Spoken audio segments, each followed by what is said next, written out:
Oke, selamat siang teman-teman, salam untuk semua ya. Saya Sandy Aulia, mau mau menginfokan bahwa narasumber kita yang pertama Mbak Mbak Dianita Kusuma Pertiwi sudah masuk ke Zoom. Halo Mbak Dianita. Hai Sandi, apa kabar? Baik juga Mbak Dianita, semoga kabarnya sehat juga ya Mbak. Terima kasih sudah masuk ke Zoom kita dan mau berpartisipasi juga menjadi narasumber. Dan kemudian ada narasumber kedua kita, Mbak Dewi Nova. Saya meminta maaf kepada teman-teman semua karena Mbak Dewi Nova ini sedang kejebak macet, jadi waktu kami undur beberapa menit, 15 menit dari jam 13.30, Mbak Dewi Nova tadi sudah menyampaikan seperti itu, jadi mungkin nanti kita mulai di 13.55 ya, seperti itu. 15 menit kita undur karena menunggu Mbak Dewi Nova. Sementara moderator kita nanti yang menggunakan akun Elemen di Indonesia ini sedang mengontekkan Zoom kita ini untuk terhubung ke Facebook dan YouTube. Untuk itu kita tunggu segera. Mungkin Mbak Dianita dan lain-lain mau saling berdiskusi dulu atau saling sapa menyapa. Saya persilahkan juga. Terima kasih.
Oke,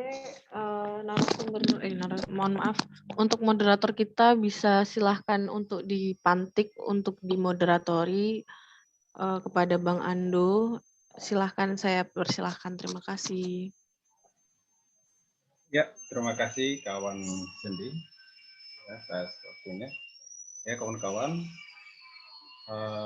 sebelumnya ada informasi, mungkin tadi sudah disampaikan juga sama kawan Sendi bahwa pemateri sudah bergabung satu orang, ada Mbak Dianita, kemudian ada Mbak Devi Nova tadi lagi kecebak macet di jalan, dia akan menyusul ke sebentar lagi. Selamat siang Mbak Dianita, apa kabarnya nih? Selamat siang. Baik-baik. Terima kasih sudah diundang. Ya, terima kasih atas juga partisipasinya untuk kegiatan kami ini. Perlu kami informasikan juga kepada Mbak Dianita dan kawan-kawan yang lain bahwa diskusi ini, Women's Political Class ini elemen diadakan dari tanggal 23 kemarin ya sampai tanggal 27. Nah, kegiatan ini juga bermaksud untuk memberikan perspektif terhadap gerakan perempuan di Indonesia, khususnya di kawan-kawan internal LMND sendiri. Jadi kemarin itu Mbak Dianita bicara soal sejarah pergerakan perempuan. Jadi ini kegiatannya sampai tanggal 27. Selama ini bagaimana partisipasinya? Apakah cukup ramai? Iya, partisipasinya cukup ramai, cukup antusias, khususnya di kawan-kawan internal LMND juga. Kawan-kawan internal LMND, ada juga dari kelompok gerakan yang lain. Ya, kita juga sudah tersambung di Facebook ya.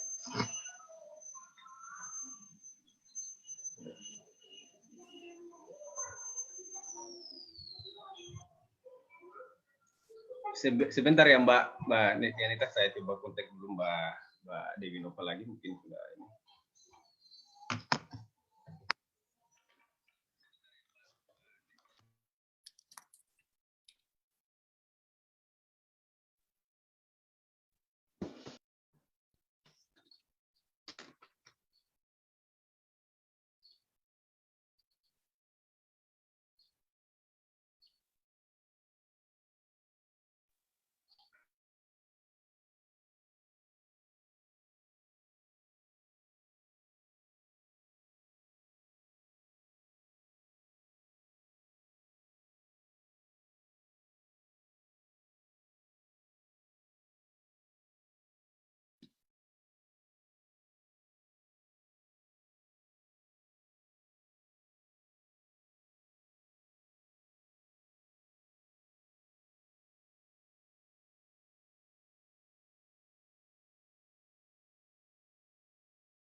Ya, kawan-kawan semua, kita mulai ya diskusinya sambil menunggu pemateri yang kedua, Mbak Dewi Nova kebetulan lagi terjebak macet di jalan.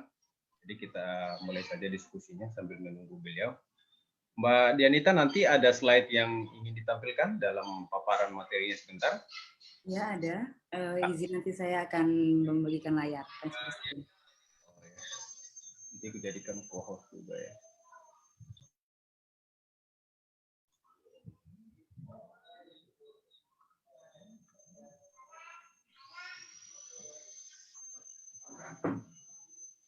Oke, kita mulai diskusinya kawan-kawan. Bismillahirrahmanirrahim. Assalamualaikum warahmatullahi wabarakatuh.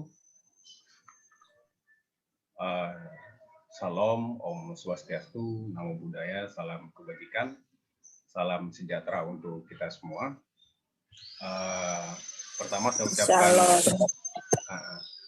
ucapkan selamat berpuasa kepada kawan-kawan dan kepada kita semua yang menjalankannya. Semoga ibadah puasa kita diterima oleh Allah dan mudah-mudahan bulan puasa ini menjadi wadah untuk kita bisa menjadi pribadi yang lebih baik lagi ke depannya. Nah, kawan-kawan semua,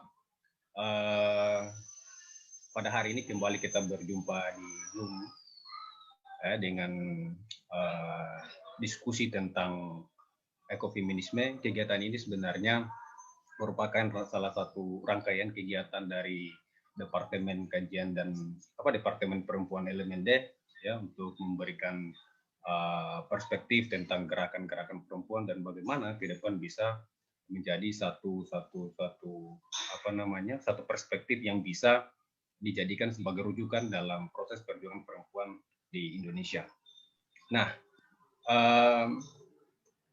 saya perkenalkan terlebih dahulu narasumber kita pada kesempatan ini. Yang pertama ada Mbak Dianita Kusuma Pertiwi. Beliau adalah penulis. Beliau juga ini adalah pada tahun 2020 kemarin peraih Nusantara Academy Award. Nah, narasumber yang kedua ada Mbak Dewi Nova. Ya, beliau konfirmasi tadi masih di jalan terjebak macet. Nanti dia akan bergabung. Mbak Dewi Nova ini adalah seorang aktivis dan pegiat gender.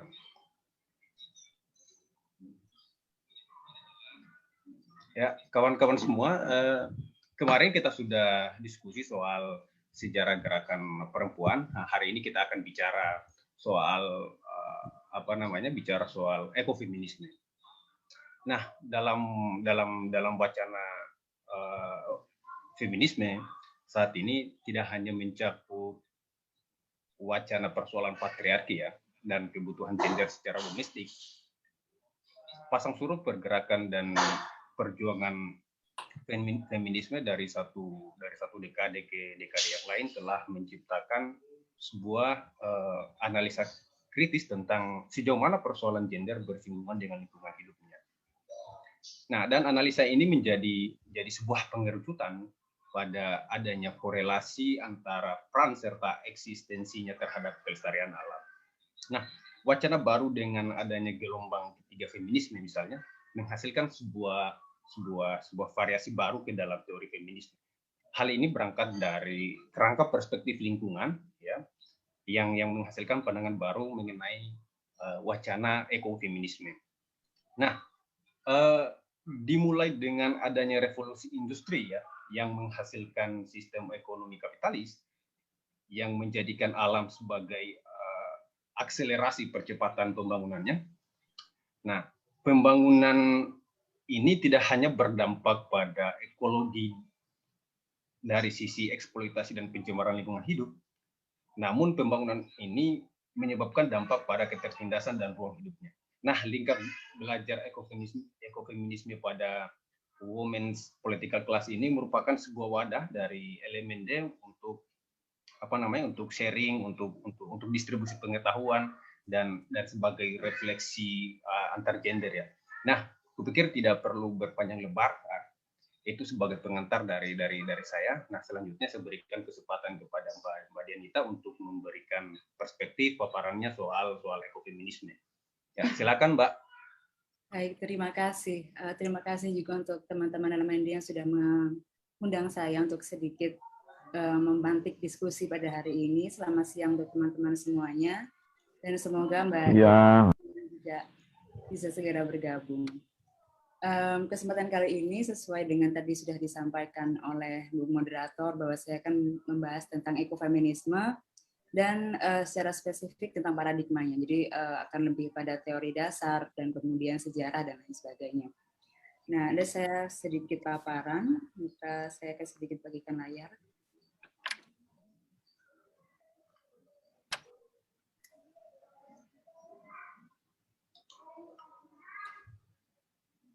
Oke.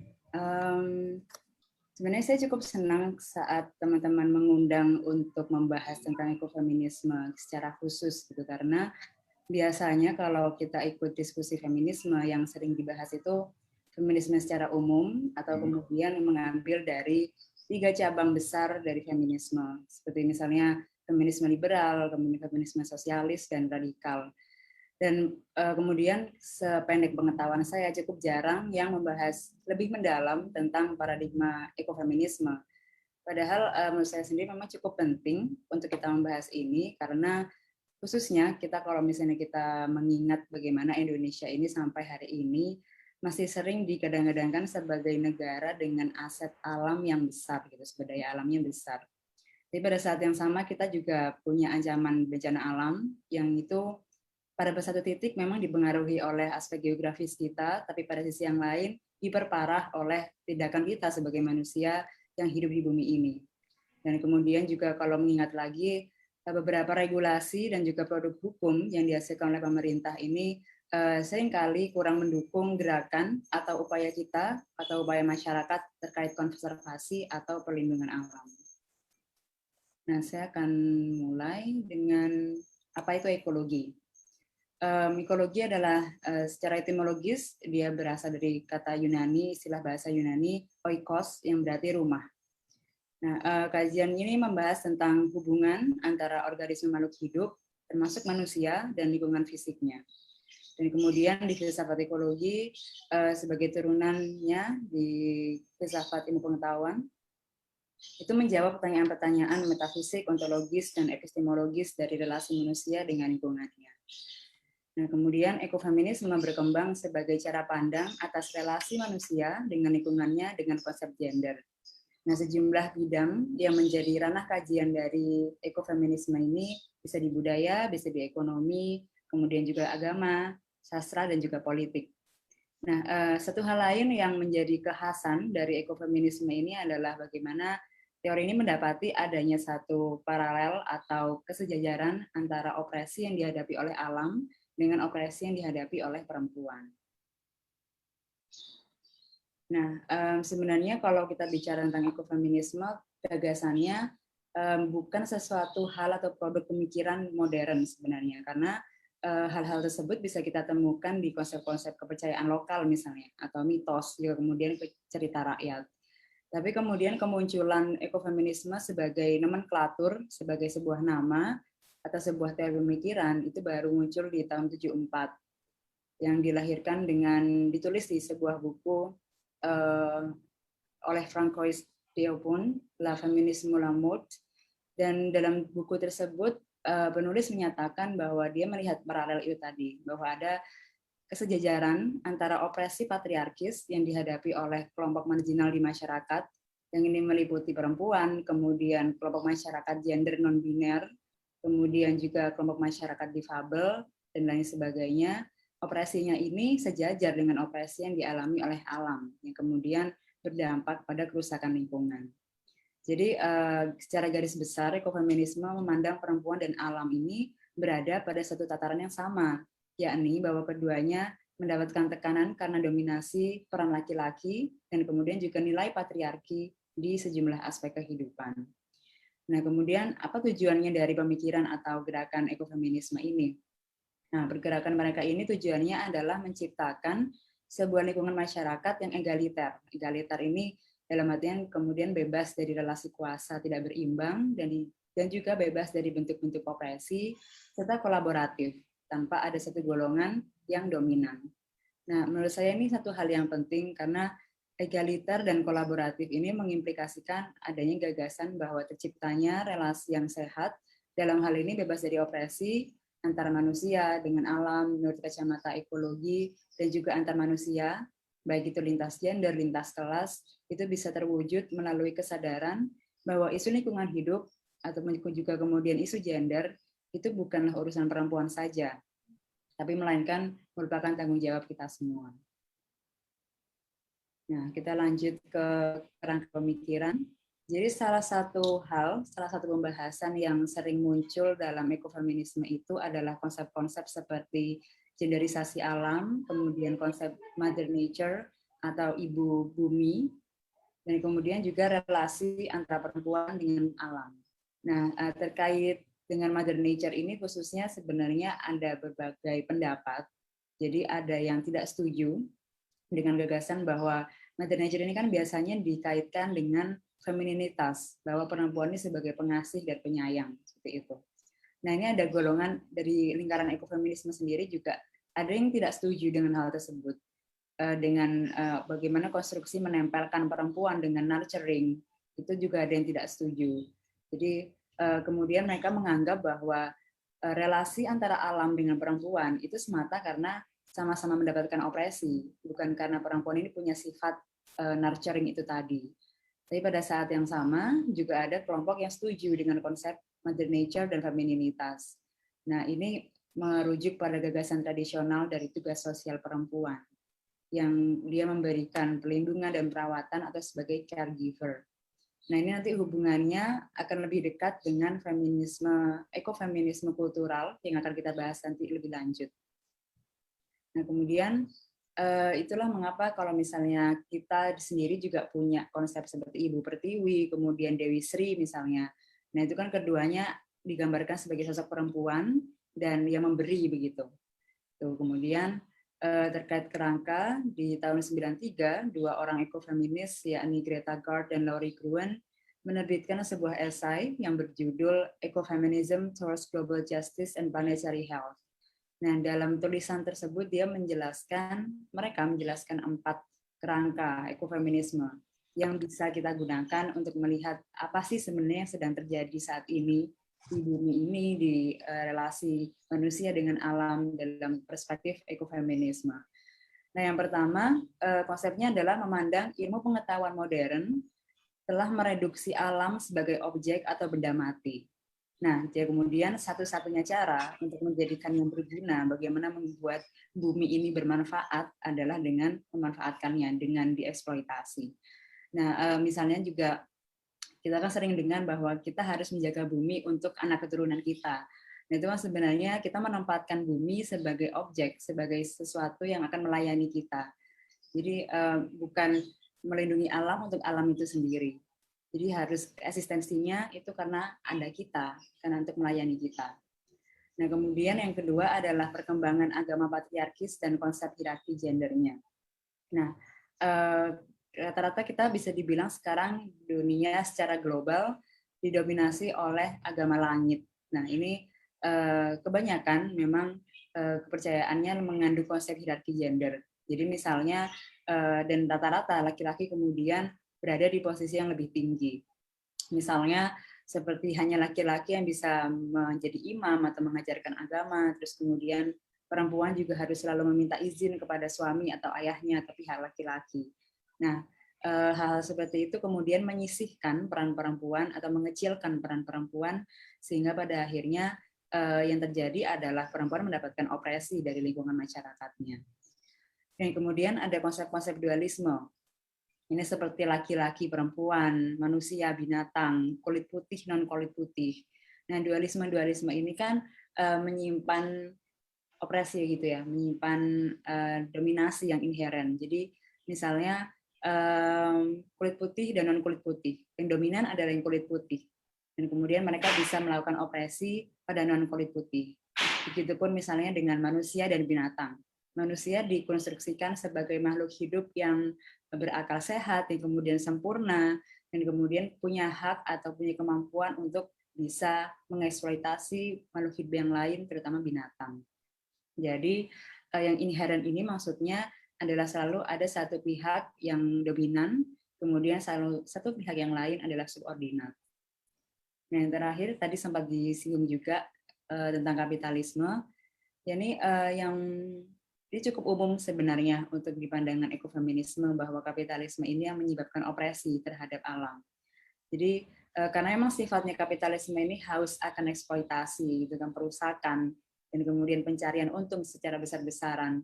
Jadi akhirnya menjadikan bumi, binatang, bahkan kemudian manusia juga itu hanya sebagai instrumen atau instrumentalisasi dalam upaya meraup keuntungan tadi. Jadi kalau misalnya kita berbicara tentang pekerja gitu, kemudian dalam konsep kapitalisme, bagaimana mereka berguna itu sebagai pekerja, bukan sebagai manusia. Mereka telah kehilangan kemanusiaannya, karena apa yang menjadi nilai mereka adalah saat mereka bekerja. Seperti itu. Nah, selanjutnya, secara khusus ini terkait ekofeminisme dan kapitalisme. Nah, hal-hal yang menggerakkan kapitalisme seperti yang saya sebutkan tadi, seperti eksploitasi dan kemudian perusakan ini merefleksikan sifat-sifat patriarki kalau menurut ekofeminisme. Nah, terkait ini sebenarnya kita sudah cukup sering sih mendapatinya, hanya seringkali kita tidak sadar. Seperti misalnya dari kecil rata-rata mungkin dari kita ada anak laki-laki dan anak perempuan. Nah, mainan yang diberikan itu sudah berbeda. Saat anak laki-laki kemudian diberi mungkin pistol mainan gitu, atau mainan tentara gitu. Sedangkan perempuan akan diberi boneka. Nah, sebenarnya dari kecil itu kita sudah dibentuk bagaimana bahwa laki-laki punya sifat maskulin, yang maskulin ini kemudian merusak, kemudian menyerang, aktif seperti itu. Sedangkan perempuan perannya adalah dengan bermain boneka adalah memberikan gift, care, kemudian tidak bersifat aktif, tapi lebih ke tindakan-tindakan yang nurturing. Nah, itulah kemudian kita seiring berjalannya waktu, dan itu karena sesuatu yang kita nggak tahu itu sudah berjalan sekian abad lamanya, dan kemudian kita turunkan bergenerasi tanpa kita menyadarinya, dan pada akhirnya kemudian sifat-sifat merusak dari kapitalisme itu pun seakan mudah saja untuk kita terima. Nah, kemudian ada lagi juga tentang kapitalis reduksionis, seperti yang tadi pembacaan ras manusia ini menjadi teraduksi nilai-nilainya. Nah, paradigma ini gagal membaca hubungan antara bagaimana perempuan itu sebenarnya juga punya peran dalam penghasil keuntungan. Nah, ini juga erat hubungannya dengan feminisme Marxis yang mengkritik paradigma kapitalisme yang telah mengecilkan peran sosial perempuan karena laki-laki menjadi tulang punggung keluarga. Dengan mereka bekerja di ranah publik, mereka bekerja di pabrik, sementara perempuan ini di rumah melakukan pekerjaan-pekerjaan reproduksi seperti mengurus rumah tangga dan kemudian bersih-bersih rumah, yang itu kemudian dianggap tidak ada uangnya gitu. Jadi mereka dianggap tidak menguntungkan secara finansial, dan karena dianggap tidak menguntungkan itu tadilah perempuan ini menjadi rentan baik di lingkungan keluarganya sendiri ataupun bahkan di lingkungan yang lebih luas, karena mereka dalam lingkungan masyarakat yang sudah kapitalistik, mereka tidak punya nilai, tidak punya harga begitu. Jadi mereka sangat rentan terhadap itu. Nah, berikutnya juga ada beberapa cabang ekofeminisme sudah berkembang. Jadi sejak 70-an itu sudah ada beberapa yang lain, seperti misalnya ekofeminisme dan ilmu pengetahuan modern. Tadi sempat saya singgung sedikit. Jadi bahwa mereka melihat bahwa ilmu pengetahuan modern ini sebenarnya bukan objektif, tapi proyeksi dari nilai-nilai maskulinitas Barat. Karena mereka kemudian bisa menentukan apa yang dianggap dengan sains dan apa yang tidak. Jadi itu kemudian kita bisa lihat di masyarakat yang dalam tanda kutip masyarakat negara dunia ketiga begitu. Hal-hal yang kemudian sebenarnya bisa menjadi ilmu pengetahuan dari budaya kita. Itu kemudian karena mengikuti aliran utama dari ilmu pengetahuan modern, itu dianggap sebagai sesuatu yang bukan ilmu pengetahuan, itu mitos misalnya. Jadinya itu bukan hanya objektif, tapi ada unsur-unsur maskulinitas Barat. Seperti itu. Kemudian ada ekofeminisme vegetarian yang juga cukup berkembang. Jadi ini pandangannya adalah gaya hidup memakan daging. Kita tahu bahwa dalam proses untuk mendapatkan daging itu harus membunuh binatang, kemudian juga mengulitinya, ada tindakan-tindakan yang memang membutuhkan kekerasan gitu ya dalam tanda kutip untuk mendapatkan sumber daging itu. Nah, orang-orang yang bergerak di ekofeminisme vegetarian merasa bahwa kalau kita makan daging itu berarti kita pada beberapa titik mendukung kekerasan patriarki yang kemudian semestinya tidak kita lakukan. Jadi kita harus berhenti memakan daging untuk mengurangi dari kekerasan itu. Nah, yang ketiga, kemudian juga ada ekofeminisme sosialis atau marxis atau materialis. Nah, itu tadi, jadi terkait dengan bagaimana tenaga kerja atau buruh itu kemudian kehilangan nilai-nilainya sebagai manusia dan hanya dianggap nilainya saat dia sebagai pekerja. Jadi dia sudah kehilangan aspek-aspek kemanusiaannya dan kemudian apa yang menjadi titik dari penilaian dia adalah saat dia mengabdi dalam tanda kutip untuk menjadi mesin dari kapitalisme. Nah, kemudian ekofeminisme spiritual atau kultural ini berhubungan dengan yang tadi saya sebutkan tentang Ibu Pertiwi, tentang Dewi Sri. Jadi ini juga cukup berkembang karena memang tradisi ekofeminisme kalau kita bicara bukan sebagai teori, tapi sebagai sebuah paradigma pemikiran yang tidak tekstual begitu ya, itu sebenarnya juga sudah ada di tradisi-tradisi lama. Seperti misalnya itulah kenapa kita punya kalau yang global ada misalnya Dewi Gaya yang dia adalah Dewi Bumi gitu. Dan kemudian tadi ada Ibu Pertiwi, ada Dewi Sri. Itu kan konsep-konsep yang sebenarnya sudah ada jauh sebelum terciptanya nomenklatur ekofeminisme. Itu sudah berkembang dan pada akhirnya sekarang itu menjadi cabang tersendiri karena itu menjadi nilai berangkat kita bahwa itu sudah ada kok sejak lama gitu dan kemudian ada cara-cara yang bisa dilakukan secara kultural untuk merayakan atau menggerakkan ekofeminisme. Nah, kemudian bagaimana kalau kita menarik konteksnya ke Indonesia gitu tentang ekofeminisme. Nah, menurut saya ada beberapa hal yang bisa kita kaji lebih lanjut. Yang pertama berkaitan dengan kepercayaan lokal tadi. Nah, tadi sebenarnya kita sudah punya tentang konsep itu. Kepercayaan lokal misalnya. Dari segi ekologi, kepercayaan lokal ini percaya bahwa ada relasi timbal balik yang sangat erat antara manusia dengan alam. Jadi misalnya di Kejawen gitu, di masyarakat Jawa, mereka mengenal ada konsep jagat gede dan jagat cilik atau dunia kecil, dunia besar, makrokosmos dan mikrokosmos. Nah, di antara keduanya ini harus seimbang. Caranya bagaimana untuk menyeimbangkan? Caranya adalah dengan melakukan penjagaan diri sendiri, dengan melakukan kendali, dengan orang Jawa biasanya ada puasa, itu untuk mengendalikan diri mereka.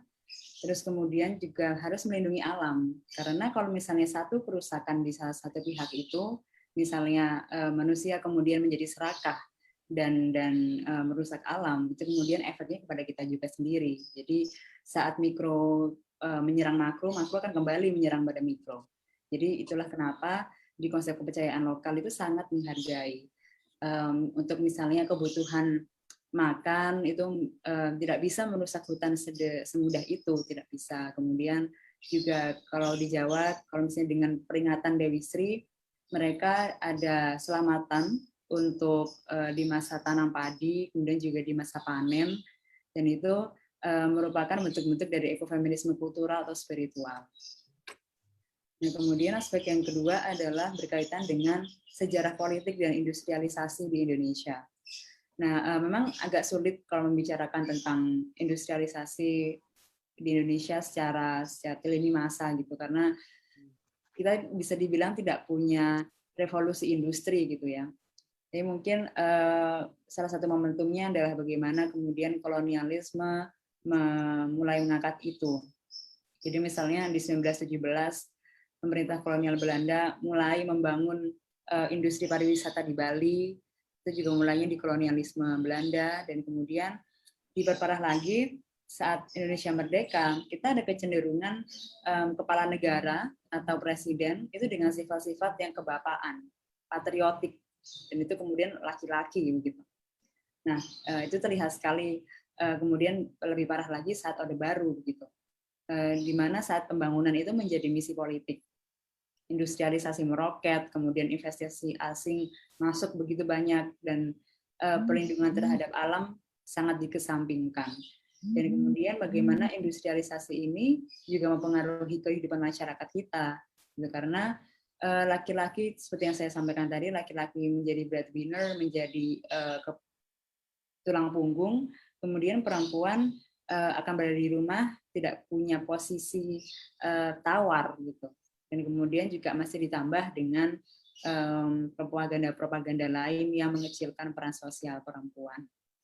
Nah, pasca kejatuhan Orde Baru sebenarnya memang kita punya perempuan yang menjadi presiden gitu ya, tapi kita berbicara tentang paradigma, kita bicara tentang bagaimana politik ini bekerja, itu masih sama sebenarnya, bahwa pembangunan kita ini digerakkan oleh sifat-sifat yang patriarki, yang merusak gitu. Karena kalau misalnya beberapa negara di Eropa sudah memikirkan pembangunan itu harus mengikuti kontur alam.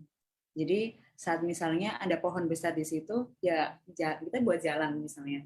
Kemudian di tengah sini ada pohon besar. Ya jalannya harus menghindari tidak sampai merusak pohon itu. Tapi kalau di sini ya kita akan tebang pohon itu kan. Nah seperti itu masih menjadi pola atau strategi pembangunan negara kita. Nah, kemudian yang ketiga juga masih berkaitan dengan politik. Sampai hari ini kita masih masyarakat, khususnya kemudian para aktivis di dunia lingkungan hidup itu sering bertentangan posisinya dengan pemerintah. Yang pertama karena masih banyak regulasi yang menggarisbawahi kepentingan industri dan kemudian terlalu mengabaikan pemeliharaan aset sumber daya alam. Seperti misalnya yang kemarin saya sempat bahas di tulisan tentang limbah gitu. Jadi katanya limbah batu bara itu kemudian dengan peraturan yang baru itu tidak ada satu jenis dari limbah batu bara ini dikeluarkan dari limbah berbahaya dan beracun.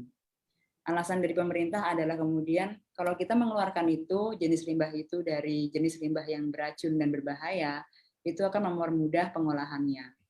Padahal sebenarnya sebelum dikeluarkan pun itu sudah bisa berjalan pengolahan limbah itu. Nah, jadinya adalah muncul kecenderungan bahwa sebenarnya pemudahan itu adalah untuk memudahkan lagi industri-industri batu bara yang dalam tanda kutip otomatis kita akan menggali, kita akan merusak alam kita dengan tambang. Nah, kemudian juga walaupun negara kita ini menjadi salah satu negara yang menyepakati Paris Agreement, tapi komitmen yang ditunjukkan oleh negara terkait, jadi Paris Agreement ini kan punya target-target agar bagaimana kita tidak sampai pada titik yang sangat hancur bumi ini, jadi dengan mengurangi emisi bahan bakar dan limbah gitu. Nah, tapi walaupun ada konsorsium itu, ada penandatanganan itu, komitmen pemerintah untuk benar-benar menjalankan atau misalnya dari Paris Agreement itu diturunkan menjadi kebijakan-kebijakan lain yang lebih ketat, itu sampai hari ini belum juga ada. Nah, yang lebih ironis lagi kemudian juga bagaimana banyak aktivis lingkungan yang dikriminalisasi oleh pemerintah. Itu yang paling menyedihkan, di mana kemudian mereka juga sering dituduh dengan alasan-alasan tidak berdasar, seperti misalnya dikaitkan dengan gerakan atau partai komunis gitu. Itu masih terjadi sampai hari ini, dan pada akhirnya itu menjegal upaya-upaya kita untuk mengupayakan konservasi alam atau paling tidak mengurangi risiko dari kerusakan alam. Nah, yang terakhir, saya ingin menyinggung sedikit tentang bagaimana menjadikan konsep dari ekofeminisme ini menjadi hal yang konkret. Nah, ekofeminisme merupakan salah satu pemikiran yang menggarisbawahi tentang personal is political, yakni bahwa keputusan-keputusan di tingkat individu, apa yang kita lakukan sebagai manusia ini, punya nilai politis sebenarnya. Jadi bukan sekedar, oh aku mau pakai celana atau pakai baju gaya seperti ini hanya karena pingin, tidak, tapi ada alasan politisnya. Salah satu contohnya. Nah, kita perlu sadar dan peduli dengan isu lingkungan ini dan menjadikannya sebagai landasan pengambilan keputusan. Nah, mungkin karena ini juga women's political class gitu ya. Saya mau merujuk satu contoh yang saya alami sendiri juga sebagai perempuan gitu. Saya ambil contoh adalah menstruasi. Menstruasi ini kan fenomena biologis yang dialami perempuan dengan sistem reproduksi berbasis rahim gitu ya. Dan pembalut sekali pakai itu menjadi satu yang seakan kita tidak bisa menghindarinya. Kita harus beli nih, gitu. Seakan tidak ada cara lain untuk mencegah agar tidak anggaplah kemudian darah menstruasi ini sangat kotor, memang harus ditutupi, dan kemudian kita tidak sadar bahwa produksi itu juga sebenarnya bagian dari industri gitu, industri bahan-bahan yang sekali pakai yang kemudian susah untuk diolah kembali dan menjadi sampah. Nah, beberapa peneliti sebenarnya sudah berusaha menghitung nih. Jadi misalnya di salah satu buku Flow, The Cultural History of Menstruations, itu menghitung rata-rata sampah yang dihasilkan oleh limbah dari menstruasi ini kalau kita bertahan menggunakan pembalut sekali pakai. Jadi anggaplah rata-rata perempuan bisa aktif menstruasi selama 40 tahun. Dan selama itu dia akan menghasilkan hampir 130 kg sampah pembalut sekali pakai. Itu satu perempuan. Sedangkan di dunia ini ada berapa perempuan? Bayangkan sampah yang dihasilkan dari itu. Nah, lalu bagaimana gitu kan? Setelah kita menyadari itu, sebenarnya masih ada kok solusinya gitu. Misalnya sekarang dengan ada misalnya menstrual cup atau ya ini teman-teman juga banyak yang laki-laki, tapi kalian juga harus tahu tentang cangkir menstruasi yang itu terbuat dari silikon dan bisa digunakan lagi selama 10 tahun lamanya. Jadi dicuci kemudian akan dipakai lagi. Nah, itu akan mengurangi sampah dengan cukup signifikan begitu. Dan hal-hal seperti itu kan sebenarnya sebuah individual choice ya, pilihan individu sekali. Tapi itu kemudian bisa politis karena kita melakukannya untuk ya ini untuk alam, ini untuk lingkungan kita gitu. Nah, kemudian hal seperti itu bisa kita lakukan. Dan yang seperti sempat saya singgung tadi, bahwa kita mungkin selama ini gerakan-gerakan atau call to actions untuk pelindungan lingkungan hidup itu masih cenderung untuk kita turunkan kepada anak generasi kita, atau kemudian berhubungan masih sifat-sifatnya etis atau moralis gitu. Kita jarang sekali yang kemudian mengkampanyekan bahwa ya kita melindungi alam ini karena alam memang adalah sebagai subjek yang harus dilindungi. Dia bukan objek yang akan melayani kita. Nah, jadi paradigma seperti itu yang kemudian itu juga pola pikir individu yang perlu kita tumbuhkan bahwa alam harus dilindungi ya untuk alam dan demi alam, bukan untuk melayani kita lagi. Karena kalau misalnya seperti itu ya kita akan tetap menjadi egosentrisme manusia ini menjadi seorang menjadi makhluk sempurna yang punya hak untuk menguasai alam. Jadi kira-kira seperti itu dulu dari saya. Semoga nanti bisa ada diskusi lebih lanjut. Terima kasih banyak. Ya, terima kasih Mbak atas paparannya. Nanti kita akan perdalam di sesi tanya jawab sebentar. Tapi memang cukup luas ya perspektif dan paradigmatik yang tadi. Pikir memang itu jadi satu kebutuhan juga untuk di Indonesia. Karena memang seperti yang disampaikan tadi bahwa ekofeminisme ini adalah sebuah cara pandang bagaimana memandang perempuan dan alam ya, bukan lagi sebagai objek tetapi ya sebagai objek. Jadi ada sebuah tataran kehidupan yang egaliter ya, bukan relasi antara ada yang tinggi dan ada yang rendah, tetapi secara egaliter gitu ya. Nah, kemudian tadi ada juga ya yang seperti saya sudah sampaikan di awal juga tadi dan kemudian dikonfirmasi juga pemateri tadi bahwa memang kapitalisme ini ya menjadi salah satu juga faktor bagaimana merefleksikan sikap patriarki, sikap yang merusak, sikap yang menindas. Memang tidak bisa kita lepaskan bahwa ada beberapa faktor kalau kita melihat di Indonesia sendiri, misalnya selain kepercayaan lokal yang sudah mulai ditinggalkan tadi, ada sejarah politik dan industrialisasi di Indonesia ya, sejak masuknya era kolonial yang mendorong pembangunan, misalnya eksploitasi alam yang berlebihan, dan selanjutnya soal berkaitan dengan politik juga, yaitu soal seringkali antara pemerintah dan masyarakat ini berbeda pandangan ya, terutama misalnya soal regulasi, apalagi misalnya 2000 beberapa bulan kemarin ada satu kebijakan misalnya soal undang-undang cipta kerja itu yang kupikir juga dampaknya ke depan akan sangat berpengaruh terhadap eksploitasi. Nah mungkin itu sedikit yang saya coba tangkap dari pemateri tadi. Nanti kita akan coba dalami di sesi tanya jawab. Selanjutnya saya berikan kesempatan kepada Mbak Dewi Nova. Kebetulan Mbak Dewi Nova sudah bergabung dengan kita. Selamat siang, Mbak. Siang. Macet ya, Mbak. Iya. Mohon maaf tapi saya mengikuti presentasinya Mbak Dianita. Oke, siap. Oke. Terima kasih. Silakan, Mbak. Silakan paparannya. Iya. Baik. Selamat siang Mbak Dianita dan Mas moderator, panggilannya Mas siapa? Mas Ando. Ya, soalnya di sini Indonesia kan ya, Mas Ando dan segenap kawan-kawan yang saya hormati.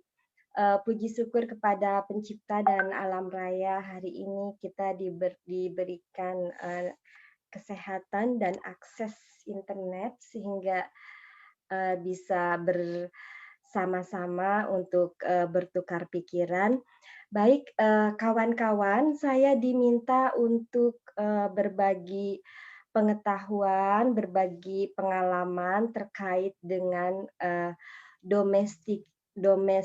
peran domestik yang kata penyelenggara itu menyampaikan seringkali masih menjadi hambatan kawan-kawan dalam berorganisasi, dalam proses-proses pengorganisasian. Jadi saya siang ini akan menyampaikan kata kuncinya ada dua, satu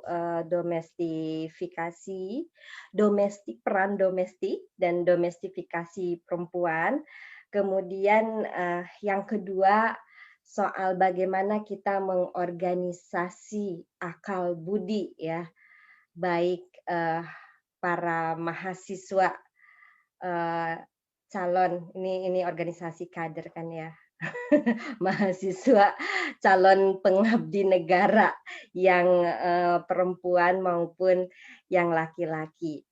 Nah, baik, begini, saya ingin memulainya dengan berbicara kita dengan diri kita sendiri ya. Jadi tidak perlu disampaikan, cukup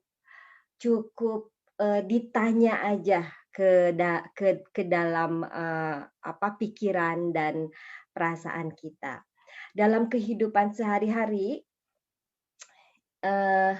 dalam kehidupan kita di rumah bersama keluarga, kemudian dalam organisasi Liga Mahasiswa Nasional dan juga dalam kita bertetangga dan bernegara, itu kan kalau melihat perempuan itu kayak dalam pikiran kita itu suka otomatis ada pikiran-pikiran ini peran yang cocok untuk perempuan apa ya? Pernah nggak kawan-kawan mengalami hal-hal seperti ini? Atau misalnya ketika sedang ada reorganisasi atau keberlanjutan pergantian kepemimpinan organisasi, ini jabatan yang sesuai untuk kader perempuan ini apa ya? Lalu bahkan dalam forum-forum seperti ini, seperti teman-teman yang sedang laksanakan sampai beberapa hari ke depan, apakah juga ada pemikiran sebetulnya materi pendidikan politik yang pas untuk kader perempuan itu yang seperti apa ya? Gitu. Lalu studi yang cocok untuk perempuan itu seperti apa? Aktivisme yang tidak mengganggu kewajibannya sebagai perempuan itu seperti apa? Lalu kesetaraan yang tidak, ini sering kita dengar mungkin dari batin kita sendiri selain kita mendengar dari orang lain, kesetaraan yang tidak melawan kodratnya itu yang seperti apa, gitu. Pernah nggak kawan-kawan mengalami kecamuk-kecamuk pikiran seperti itu? Nah, sebetulnya ketika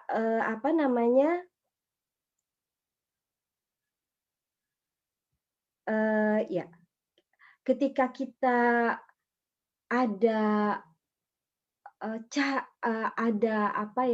lintasan-lintasan pikiran-pikiran yang seperti itu, pertanyaan-pertanyaan seperti itu, kita mesti mengunjungi lebih dalam lagi apa di balik pertanyaan-pertanyaan itu, ya. Apakah itu sebuah harapan? Misalnya saya berharap di organisasi saya ini bendaharanya perempuan. Atau saya berharap pemimpinnya laki-laki. Saya berharap bidang pendidikan itu koordinatornya perempuan. Itu harapan. Bisa pertanyaan, bisa harapan. Tapi itu juga kita selidiki lagi gitu ya. Kenapa harapan itu muncul? Ya. Apa yang tertanam dalam pikiran kita sehingga kita mengharapkan kader yang perempuan itu menjadi bendahara, atau sebaliknya, kader yang laki-laki ini menjadi ketua umum, ya. Seringkali juga dia seolah-olah seperti penghargaan kepada perempuan. Sering kan kita mendengar ya, lebih baik bendahara itu diberikan kepada perempuan karena perempuan itu lebih teliti dan dia sudah terbiasa, dia bisa belajar dari ibunya ya. Yang ibunya itu mau dikasih nafkah 1.000.000 atau 50 juta, dia bisa mencukupi untuk anak dan suaminya tetap makan, misalnya seperti itu. Itu kan seperti sesuatu selintas-pintas, itu seperti sesuatu penghargaan. Atau misalnya, oh kalau untuk hal-hal menanam, merawat gitu ya, itu pasti kader perempuan deh, kita kasih ke kader perempuan gitu. Itu yang tadi saya tangkap perdebatan di antara yang disampaikan oleh Mbak Dianita di antara para kawan-kawan ekofeminis gitu ya, misalnya antara lain ya. Apakah kedekatan perempuan dengan merawat, dengan nurture itu memang the origin of perempuan atau aslinya bawaannya kodrat perempuan atau sebetulnya apa gitu. Nah, itu yang perlu terus kita pertanyakan. Atau sebetulnya kita telisik ya dalam batin, dalam pikiran kita sendiri, atau sebetulnya apakah itu ada kaitannya dengan dominasi distribusi kekuasaan, gitu ya. Hal-hal yang sederhana saja, misalnya sebetulnya aku seneng deh kalau dibuatin sarapan oleh kamu gitu ya. Karena supaya aku bisa punya waktu baca lebih banyak gitu kan. Jadi bangun pagi tinggal baca gitu ya, atau bangun pagi tuh tinggal nge-zoom, nggak usah nyiapin dulu sarapan gitu. Itu hal-hal kecil bagaimana distribusi kekuasaan bekerja. Tapi kan yang kita lupa, kalau nggak gantian misalnya sama teman kos atau sama pacar gitu ya, kalau nggak gantian, waktu dia membaca, waktu dia berorganisasi jadi berkurang karena tiap hari dia harus nyiapin sarapan untukku, misalnya ya. Itu hal kecil soal bukan kecil sih, itu hal hari-hari, tidak ada yang kecil. Itu hal hari-hari yang bisa kita hadapi dalam kehidupan sebelum kita melangkah keluar rumah. Nah, jadi itu saya ingin mengawali dengan perenungan itu. Silakan kawan-kawan untuk setiap kali ada lintasan pikiran seperti ini cocok untuk perempuan, ini cocok untuk laki-laki, segera periksa kenapa, apa gitu ya. Apa yang mendorong kita berpikir seperti itu. Karena aku bahagia di sini siang ini di bulan puasa bisa hadir dengan kader-kader politik yang memang mesti kita berpikir lebih dalam ya, karena kawan-kawan akan berkarya untuk bangsa, bukan untuk kawan-kawan sendiri. Ya, selanjutnya ini kalau untuk slide selanjutnya gimana ya caranya? Itu tadi dipasangkan. Oke. Iya. Nah, sebetulnya kalau kita sering mendengar ini peran domestik, ini peran publik gitu ya. Itu adalah tadi juga sudah disampaikan oleh Mbak Dianita, cara pandang yang biner. Yang kata Mbak Dianita itu dia mengandung intensi ada sesuatu dominasi di situ, ya. Jadi cara pandang biner yang melihat dunia ini segregat, dunia ini terpisah atau mesti dipisah, gitu kan? Padahal kalau cara kerja alam tadi kita mengikuti presentasi pertama itu kan integrate, ya, saling terhubung. Nah, cara pandang biner ini dia tidak sejalan sebetulnya dengan cara kerja alam. Dia segregate, jadi ada perempuan, ada laki-laki. Ada peran domestik, ada peran publik. Nah, peran domestik ini memang dikonstruksi, bukan dipahami ya, karena ini buatan manusia ya. Dikonstruksi bersifat perawatan dan tak kenal waktu, ya. Yang namanya merawat bayi, merawat orang sakit itu 24 jam. Ya kan? Tak kenal ruang. Tak kenal ruang itu begini, sederhananya saja. Di rumah perempuan itu sebelum berangkat ke organisasi, dia sudah masak dulu, nyuci dulu, baru berorganisasi. Sampai di organisasi, kalau ada rapat-rapat, dia aja lagi yang bikin kopi. Misalnya seperti itu. Itu yang maksudku tak mengenal ruang. Juga tak diupah, ya, kerja-kerja domestik ini tak diupah, dikonstruksi tidak diupah, tapi juga kemudian dipersalahkan, dianggap rendah karena tidak produktif, dianggap tidak produktif, karena nilai produktif dalam alam pikir kapitalis itu menghasilkan uang, ya.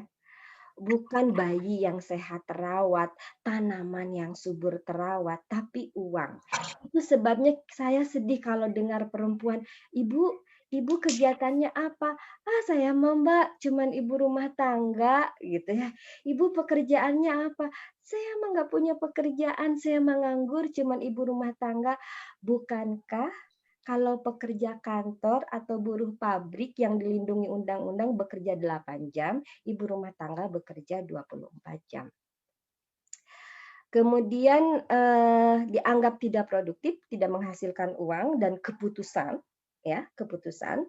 untuk hidup bersama di dunia yang lebih besar.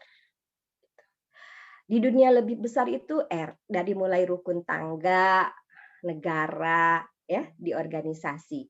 Kemudian peran publik, sebaliknya ini peran publik itu dianggap bersifat strategis karena dia dapat mengambil keputusan dan lebih bisa diatur sebetulnya waktu kerjanya dan istirahatnya, dan dianggap lebih berharga karena menghasilkan uang dan keputusan. Nah, jadi kadang-kadang akibat pandangan dunia biner ini yang sudah merasuki kepala kita, orang itu sangat respect kalau dia pergi jam 5 kerja, pulang tengah malam lembur ya, walaupun badannya makin rusak dengan upah tidak memadai, dibandingkan dengan kawan-kawan yang memproduksi makanannya sendiri. Tapi dia ada di rumah, ada di kebunnya. Kalau kawan-kawan kenal ibu-ibu kendeng, salah satunya mereka pernah jadi buruh pabrik dan bilang begini kepada saya, Mbak, saya dulu pernah kerja jadi buruh pabrik di kota, dia bilang begitu. Saya merasakan, saya bersolidaritas kepada buruh bagaimana berangkat kerja dengan perlindungan yang tidak memadai, lalu pulang memang menghasilkan uang. Tapi saya kembali menjadi orang desa dan menjaga Pegunungan Kendeng karena dia merasa ada hal yang luar biasa di sini selain panggilan dari Ibu Pertiwi, tapi juga ketentraman batin karena saya tidak harus bekerja dengan segala polusi, dengan segala tekanan ini itu, di sini saya menanam. Jadi memang di desa di dekat Pegunungan Kendeng itu saya juga perhatikan di musim-musim tertentu di pasar itu produk yang dijual itu menyusut, ya. Kayak kalau lagi musim rawit gitu, orang nggak terlalu jual rawit di pasar karena mereka masih terbiasa menanam rawit. Jadi itu, jadi kayak konsep-konsep kesejahteraan antara yang dikonstruksi oleh kapitalis patriarkis dengan konsep-konsep kesejahteraan ibu-ibu kendeng itu kan sesuatu yang berbeda tapi juga perlu kita amati untuk pembelajaran bersama. Kemudian, lalu sebetulnya gini, jadi kan gini, kita meskipun saya diminta untuk membahas tentang peran domestik, tapi juga saya ingin mengajak kawan-kawan karena mau nggak mau itu harus dibahas karena kita sudah melalui adab itu, ya. Walaupun saya tidak suka dengan adab pembagian domestik dan publik itu, karena ini ada beberapa kritik terhadap pembagian peran tersebut, gitu ya. Pertama, coba deh kita renungkan ya. Apakah mungkin kerja produktif yang katanya ada di ruang publik itu terjadi tanpa dukungan dari peran perawatan atau domestik dan sebaliknya? Ya. Itu persis yang diteriakan oleh kawan-kawan Serikat PRT, baik PRT dalam negeri maupun PRT migran. Ketika mereka mengalami diskriminasi, tidak diakui sebagai pekerja, tidak dilindungi, dan semakin didiskriminasikan di masa pandemi itu, mereka bilang gini, negara-negara yang lebih maju seperti Singapura, seperti Hong Kong, apakah akan maju kalau tidak ada kami sebagai PRT migran? Gitu ya. Itu juga sih bisa dipertanyakan kepada kita yang punya PRT di rumah. Apakah betul kita bisa berorganisasi, bisa baca lebih banyak gitu ya, kalau di rumah kita tidak didukung oleh kawan-kawan PRT. Kemudian kritik yang kedua, mengapa nilai yang menghasilkan uang itu lebih dihargai dibanding nilai perawatan? Tadi contoh di tingkat keluarga, tapi semangat-semangat kapitalis yang uang minded ini, itu juga bisa kita refleksikan pada, tadi sudah dibahas, eksploitasi alam demi uang, itu adalah berangkat dari cara berpikir uang lebih berarti daripada lingkungan alam yang lebih lestari. Kemudian mengapa karya politik praktis dianggap lebih berharga dan karya merawat bayi, orang sakit, hewan, tanaman, alam raya, mengapa ada superior pada peran publik dan inferior pada peran domestik? Lalu mengapa perempuan diharapkan menanggung jawabi seluruh peran domestik, bahkan saat ia menjalankan peran publik? Makanya kan suka ada tuh, ya perempuan boleh saja sih berorganisasi, tapi jangan melupakan kodratnya. Tapi apa itu kodrat itu apa dan menurut siapa? Ya, dan siapa yang diuntungkan oleh definisi kodrat itu? Kemudian dan mengapa laki-laki diharapkan menjalankan peran publik? Kan belum tentu juga laki-laki selalu ingin ada di peran publik, gitu ya. beberapa suaminya kawan saya dia memilih menjadi bapak rumah tangga, misalnya atas persetujuan bersama. Lalu siapa yang mengkonstruksi itu dan untuk tujuan apa? Siapa yang diuntungkan, siapa yang dirugikan, dan mari kita jawabnya dengan pikiran bercabang seperti pohon berkelindan secara interseksional ya. Tidak hanya melihat yang diuntungkan laki perempuan, tapi juga ini perempuannya perempuan di kelas apa, latar belakangnya apa, laki-laki di kelas apa, latar belakangnya apa, yang tadi disampaikan lintas etnis, lintas agama, lintas difabel, dan lain sebagainya. Karena kalau kita mau melihat siapa yang diuntungkan, siapa yang dirugikan, itu persis kita sedang menelisik relasi kuasa, dan relasi kuasa itu tidak hanya melekat kepada konstruksi menjadi perempuan dan laki-laki, tapi dia berkelindan dengan yang lainnya, dengan kelas sosial yang lainnya. Ya, selanjutnya. Slide selanjutnya.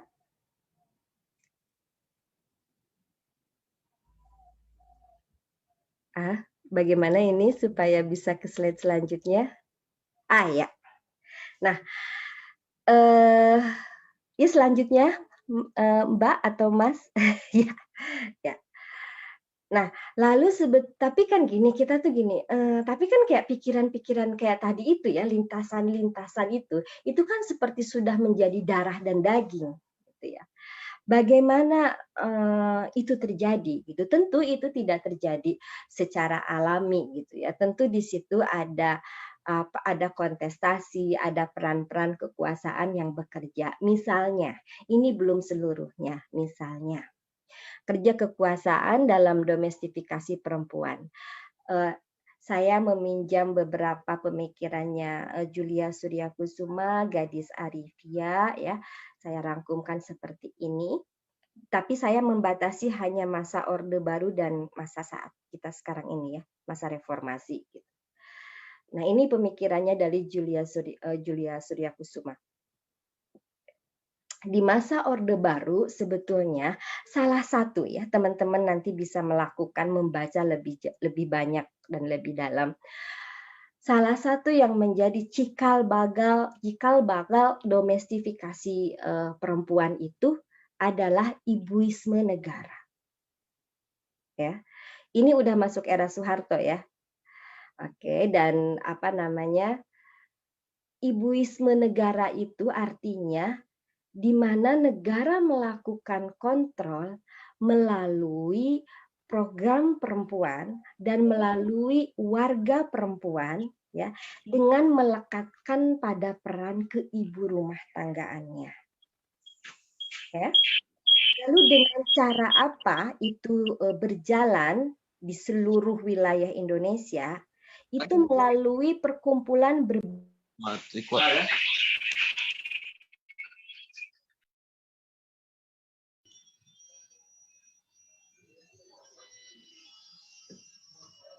Sebentar Mbak Dewi, nggak kedengaran suaranya.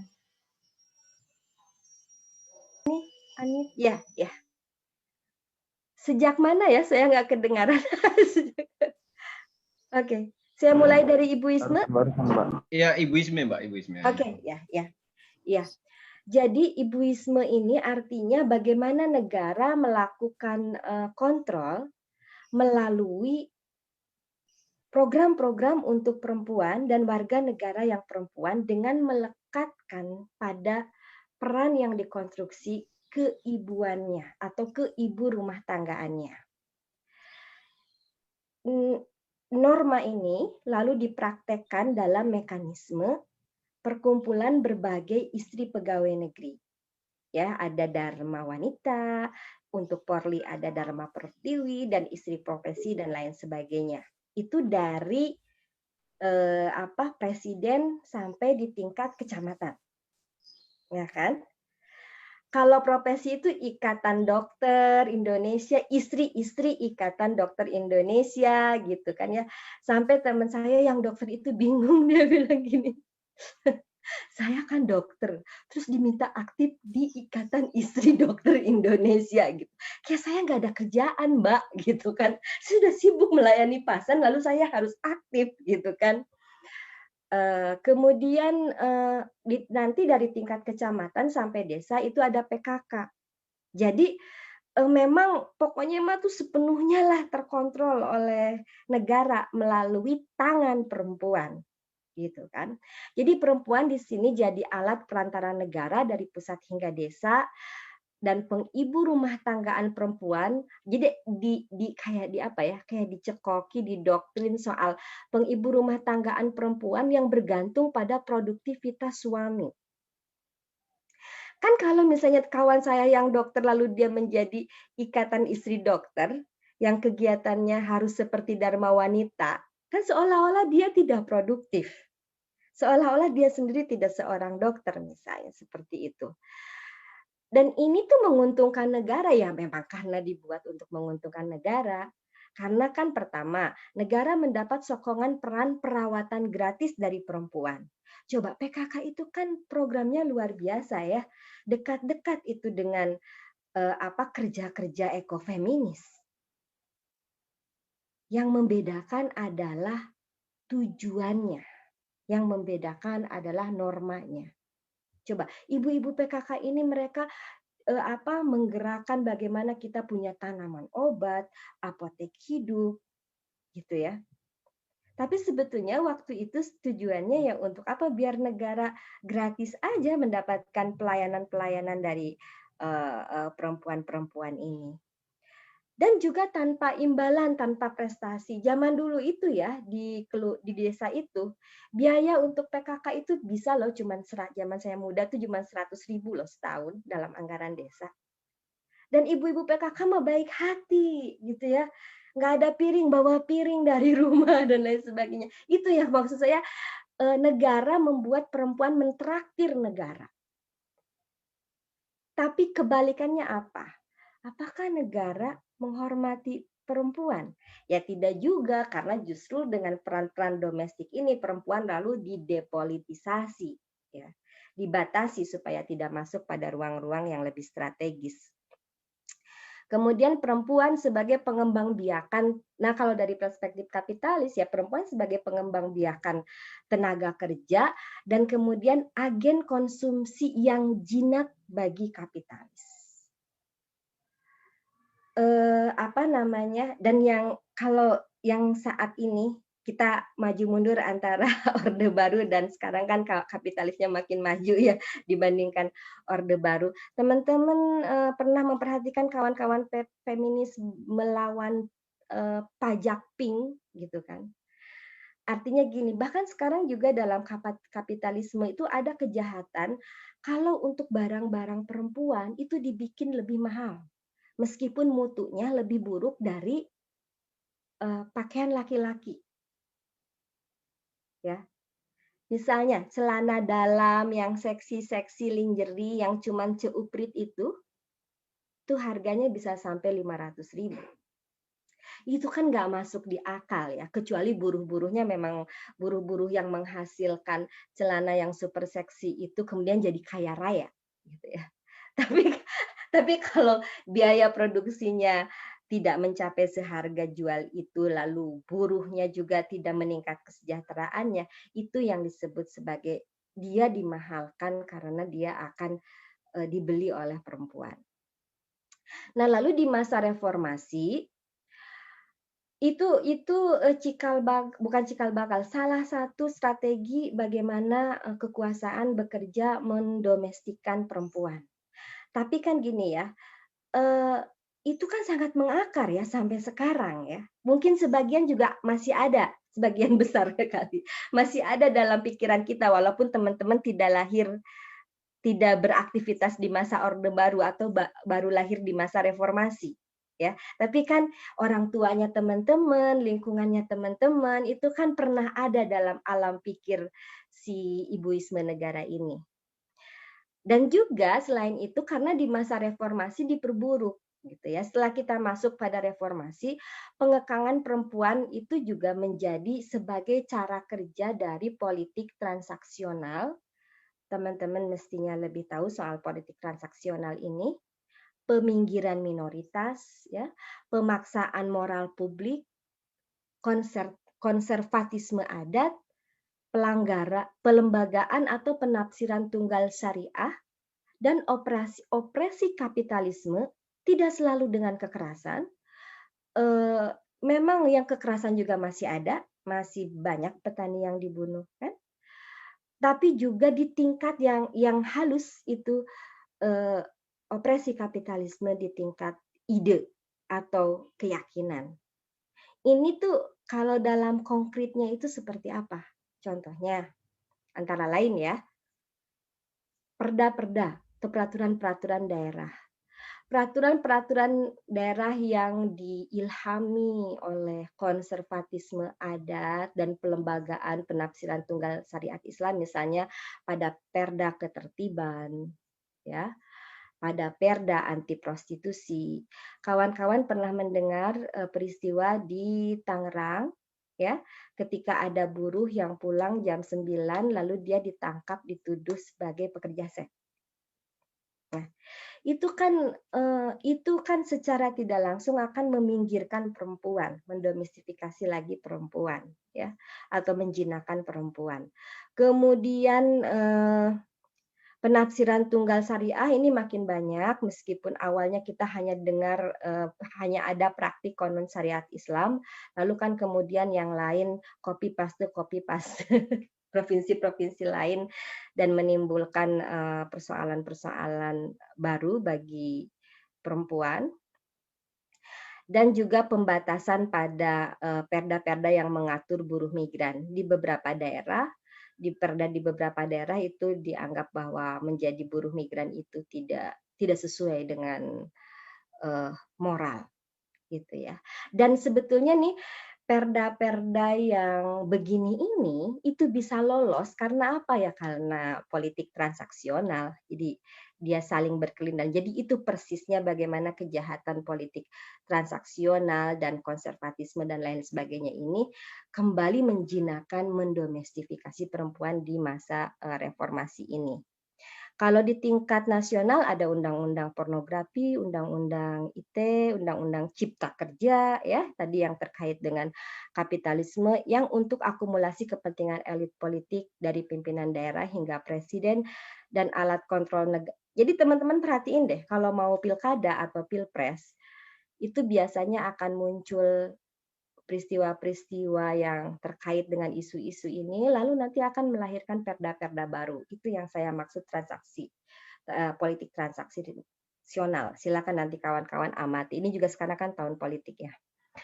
Kemudian pengekangan itu merembes pada tata cara hidup bersama warga. Semua itu menyerang sendi demokrasi dan martabat perempuan secara interseksional, perempuan manapun.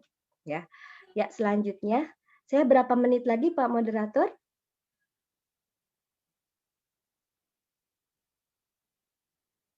5 menit lagi. 5 menit lagi ya. Ya. Nah, lalu apa implikasinya domestifikasi atau penjinakan perempuan ini terhadap perempuan, terhadap kehidupan demokrasi kita? Yang pertama,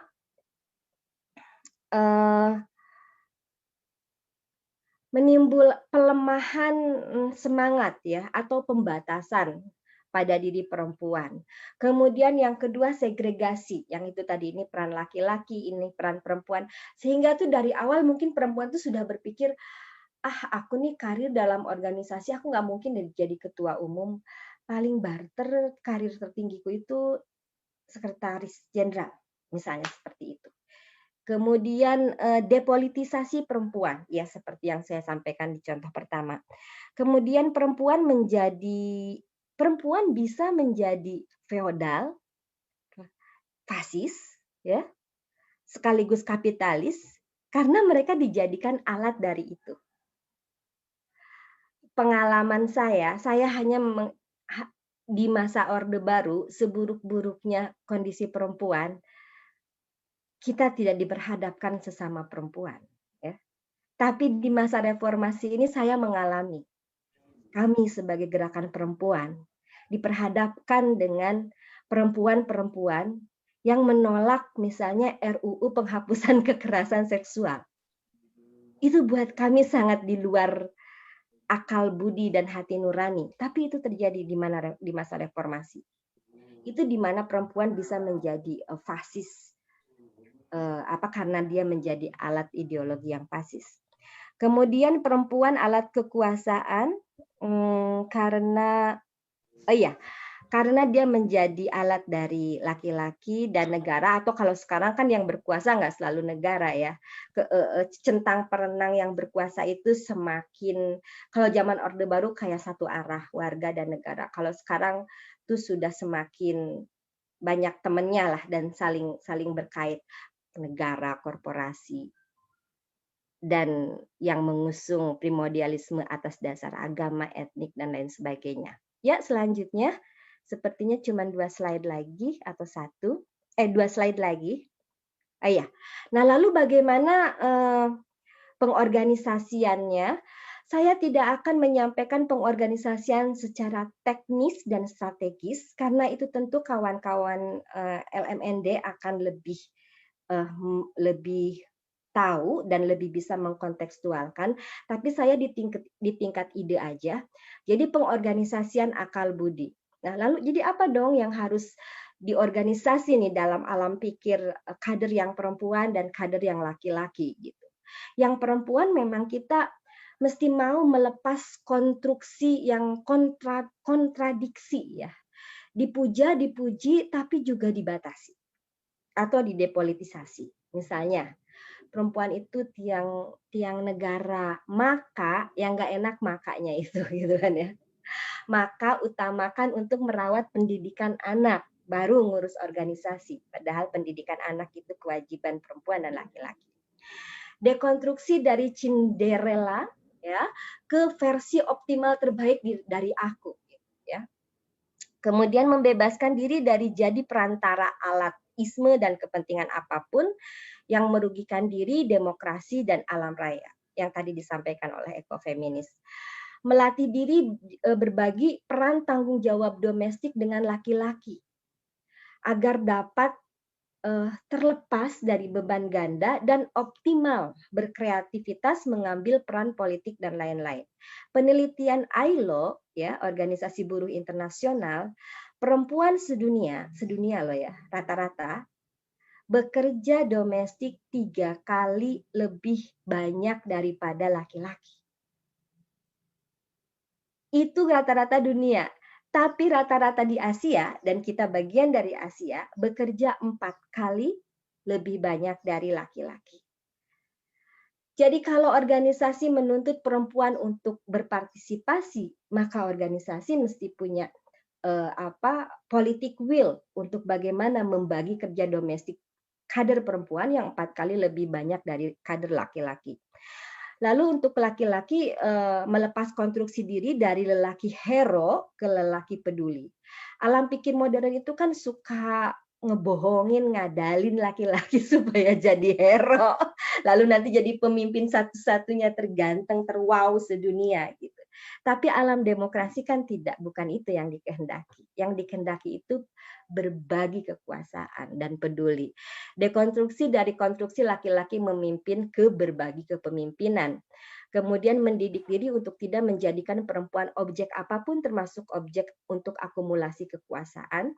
Melatih diri untuk ambil peran kerja-kerja perawatan atau domestik dan hal-hal yang secara konstruksi dibebankan pada perempuan supaya kita bisa berjuangnya itu saling bantu betul berjalan bersama dan berbagi kekuasaan menjadi mungkin terjadi karena beban yang domestik itu diambil sebagian oleh laki-laki. Ya, selanjutnya ya. Lalu bagaimana pengorganisasian akal budi ini dalam struktur organisasi? Nanti kawan-kawan bisa letakkan di 3 level, misalnya di level kebijakan ya. Bagaimana di kebijakan organisasi itu kita mengecek, masih ada nggak sih aturan-aturan organisasi yang itu mendomestifikasi perempuan? Kalau masih ada itu mesti dirubah dan diganti. Lalu di struktur organisasi, bebaskanlah struktur ini dari hal-hal yang kemudian perempuan jadi mengalami domestifikasi, oleh negara sudah didomestifikasi ya, oleh kekuasaan-kekuasaan era reformasi, di organisasi didomestifikasi lagi. Kemudian kultur yang mengubah dari domestifikasi ke berbagi peran dan berbagi kekuasaan. Slide terakhir. Ya, slide terakhir satu lagi. Oke, satu lagi ternyata nggak ini kayaknya. Ya, dan yang terakhir itu adalah karena gini, karena kan yang kita hadapi ini sekarang sudah sangat lintas opresi ya. Jadi juga organisasi apapun diharapkan bisa bekerja inter-movement atau antar gerakan. Bagaimana gerakan mahasiswa berkelindan dengan gerakan buruh, petani, gerakan perempuan, gerakan lingkungan dan lain sebagainya, sehingga perjuangan untuk mewujudkan demokrasi dan alam yang lebih bisa dihormati, perempuan yang lebih bisa bermartabat itu bisa perempuan sih bermartabat, yang martabatnya bisa kita hormati itu lebih realistis untuk diwujudkan. Terima kasih, Mas. Saya sudah selesai. Ya, terima kasih Mbak atas paparannya. Cukup menarik sekali ya, bagaimana Mbak Dewi Nova memberikan perspektif dan membangun paradigma kita. Ya, dan ini juga sebenarnya realitas yang terjadi dalam kehidupan sehari-hari kita, dan bahkan mungkin itu terjadi di sekeliling kita. Bagaimana konstruksi yang cukup masif ya, yang baik itu oleh budaya misalnya. Ya, yang sejak kemudian negara, bagaimana perempuan itu dijadikan sebagai objek, bagaimana perempuan itu dijadikan sebagai alat politik yang seperti tadi. Nah, ini memang menjadi persoalan di Indonesia saat ini. Kemudian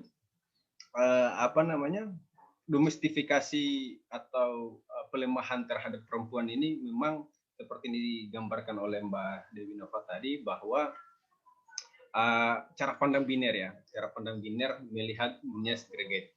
Misalnya laki-laki dan perempuan, ada peran domestik, ada peran publik. Tapi ada satu hal sebenarnya yang kadang-kadang dilupakan, seperti yang disampaikan oleh Mbak Dewi tadi, bahwa sebenarnya peran perempuan ini kadang-kadang di peran perawatan misalnya ini kemudian tidak dianggap ya, tidak dihiraukan, tidak dihargai, padahal sebenarnya itu peran yang sangat strategis ya. Tapi kita melihat bahwa itu masih kurang dihargai oleh baik itu baik negara, rekonstruksi negara, maupun misalnya dalam kehidupan yang kita alami gitu. Jadi mungkin itu yang coba saya, cukup luas sebenarnya apa yang disampaikan Mbak Dewi Nova tadi. Tapi ya coba kita perdalam di sesi diskusi. Jadi selanjutnya saya berikan kesempatan kepada kawan-kawan untuk bertanya. Yang sesi ini saya berikan kesempatan untuk 3 pertanyaan untuk 3 penanya. Silakan.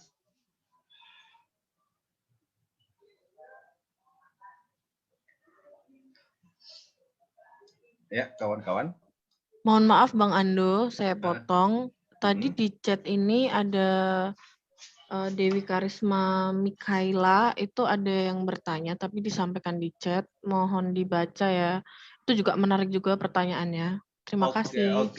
Oke, terima kasih. Ya, ini ada pertanyaan. Ya, saya bacakan dulu pertanyaan yang dikirimkan lewat chat ini. Selanjutnya saya beri kesempatan kepada kawan-kawan sebentar yang ingin bertanya. Jadi Mbak, pertanyaannya ini ditujukan kepada Mbak Dianita. Ya, pertanyaan pertama, apa saja poin-poin dalam kesepakatan Paris yang sekiranya sejalan dengan agenda ekofeminisme? Itu yang pertama. Yang kedua, terkait dengan itu, bagaimana Kementerian Lingkungan Hidup, Kemensos maupun kementerian yang terkait dengan isu-isu perempuan memberikan tanggapan perihal isu dampak pemanasan global dan perubahan iklim, ya, dan perubahan iklim ini. Apakah ada respon strategis yang menyertainya? Itu Mbak. Itu pertanyaan dari kawan yang dia sampaikan lewat chat. Nah, selanjutnya saya berikan kesempatan kepada 2 orang penanya lagi, ya, bagi kawan-kawan yang ingin bertanya, silakan. Izin masuk, kawan moderator. Oke, silakan, Bung. Oke, baik. Terima kasih atas waktu dan kesempatan yang diberikan. Dan saya secara pribadi mengucapkan terima kasih kepada kawan-kawan LMNS Indonesia yang sudah membuat satu diskusi yang sangat luar biasa. Yang pertama dan yang kedua dan ketiga, terima kasih juga kepada saya menyebutnya sebagai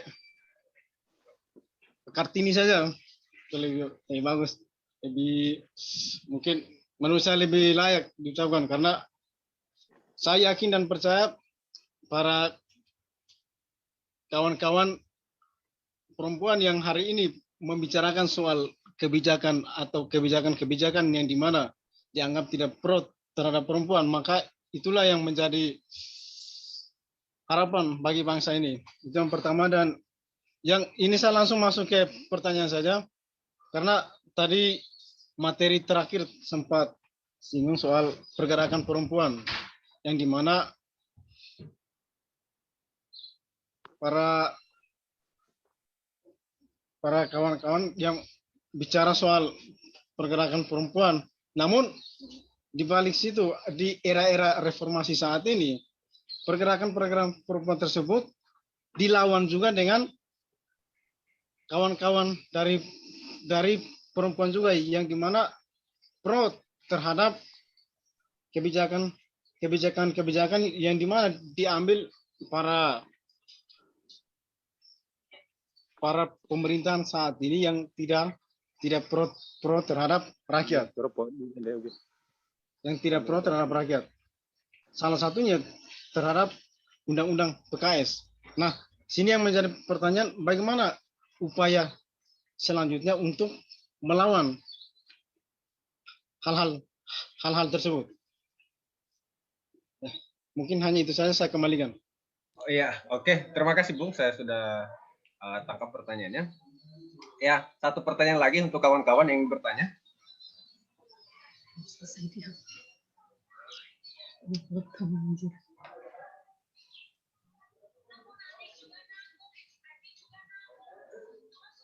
Ya, kawan-kawan yang ingin bertanya. Ya, kalau tidak ada yang bertanya, saya berikan kesempatan kepada narasumber untuk menjawab pertanyaan yang sudah disampaikan tadi. Pertama mungkin dari pertanyaan yang dikirimkan lewat chat untuk Mbak Dianita. Silakan, Mbak. Ya, terima kasih. Terima kasih Mbak Dewi untuk pertanyaannya. Jadi terkait poin-poin di Paris Agreement, sebenarnya ada beberapa hal. Yang utamanya adalah terkait bagaimana batas dari kenaikan suhu global itu tidak sampai 2 derajat Celcius di atas dari suhu zaman pra-revolusi industri. Nah, kemudian di bawahnya ada berikutnya itu cabang-cabangnya yang sesuai dengan gagasan dari ekofeminisme seperti nationally determined cooperation or contributions. Jadi bagaimana Paris Agreement ini sebenarnya bersandar pada kontribusi dan dalam tingkat sukarela itu sebenarnya ada kooperasi sukarela dalam gagasan ini. Nah, kemudian juga ada edukasi pelatihan tentang juga partisipasi publik tentang kenaikan suhu dan kemudian perubahan iklim itu menjadi salah satu atau beberapa poin dari Paris Agreement. Tapi pada saat yang sama sebenarnya Paris Agreement ini juga tidak bersih dari kritik dari kaum ekofeminisme. Karena yang pertama mereka menganggap sebenarnya Paris Agreement ini pada satu titik juga sebenarnya masih ekologi yang dangkal atau shallow ekologi, di mana sebenarnya karena bergantung pada perkembangan teknologi. Jadi misalnya, upaya yang digerakkan adalah dengan sumber bahan bakar yang tergantikan, misalnya dengan solar panel. Nah, penciptaan solar panel sendiri itu melalui industri. Dan kemudian hal tersebut pada beberapa titik berkontras atau kemudian menjadi satu ambivalensi begitu. Nah, kemudian juga belum ada poin-poin terkait inklusivitas sebenarnya dalam Paris Agreement.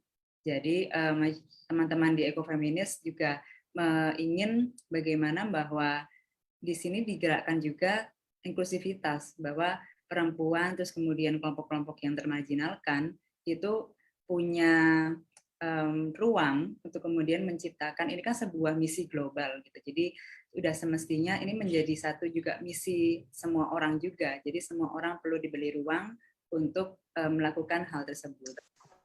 Itu yang pertama. Dan kemudian terkait kebijakan atau hal-hal yang strategis dari pemerintah, sebenarnya kalau secara kementerian, sependek pengetahuan saya belum ada yang kemudian benar-benar fokus terkait ekofeminisme ya, bahwa ada Kementerian Lingkungan Hidup, betul, itu merajuk ke ekologi, dan kemudian kita punya KPPA, itu tapi kemudian ke isu perempuan. Tapi belum ada yang kemudian menjadikan sebuah ekofeminisme ini satu kajian yang benar-benar memang menggabungkan antara ekologi dan isu perempuan.